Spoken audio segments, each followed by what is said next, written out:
नवरंगपुर जिला उमरकोट बीजेडी पक्षर प्रबाद पुरुष बिजु पट्टनायक 110तम जयंती पालित हो जाइछि। स्थानीय बिजु शिशु उद्यान परिसर में थिबा स्वर्गत बिजु बाबू प्रतिमूर्ति रे माल्यार्पण करी स्मृतिचारण करथिले दलीय नेता और कर्मी। आधुनिक ओडिशार बिंधाणी देश पई तांकर योगदान अतुलनीय, तेणु सरकार तांकु तुरंत भारत रत्न सम्मान रे सम्मानित करतु बोली पूर्वतन सांसद रमेश माझी दाबी करिसंती। एही कार्यक्रम रे पूर्वतन विधायक सुभाष गंड, नवीन नायक, पौराध्यक्ष राधा भत्रा, ब्लॉक अध्यक्ष सुशीला माझी समेत 14टी वार्डर समस्त काउंसिलर और शताधिक कर्मी सामिल होइथिले। आज प्रभात पुरुष बिजु बाबूंकर 110तम जयंती आज पालन करुचे। ग्रामांचल टू आरंभ करी दिल्ली पर्यंत विभिन्न स्तर रे विभिन्न जगह आज पालन करा होची। प्रभात पुरुष बिजु बाबू जने व्यक्ति नथिले, से जने अनुष्ठान थिले।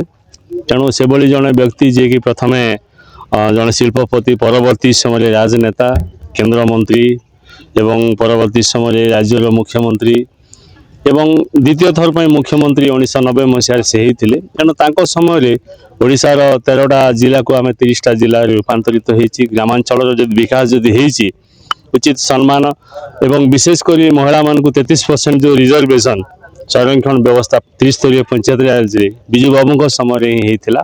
तेणु तल स्तर में जदि आम देखा गोटे भल सरकार एवं सुवर्ण युग जहाँ को कह जाए बिजु बाबूंकर समय को, तेणु से भली जड़े व्यक्ति को आज दिवस आदि श्रद्धासुमन अर्पण कर डिमांड रहिबो बिजु बाबू को भारत रत्न निश्चित भाव में केंद्र सरकार दवा कथा। जयंती आम जिते संख्या जेहेतु आम प्रत्येक निर्वाचन मंडली आम कार्यक्रम रही, सियाड़े नवरंगपुर अच्छी, डाबुगा अच्छी, चंदाहांडी जरिगा निर्वाचन मंडली अच्छी, आम उमरकोट अंचल कार्यक्रम रही। तेणु 4टा निर्वाचन मंडली जेहेतु कराऊँच एटी उमरकोट अंचल बुर्जार कार्यक्रम रही। केवल स्टेचु रे फूलमाला देवार कार्यक्रम रही।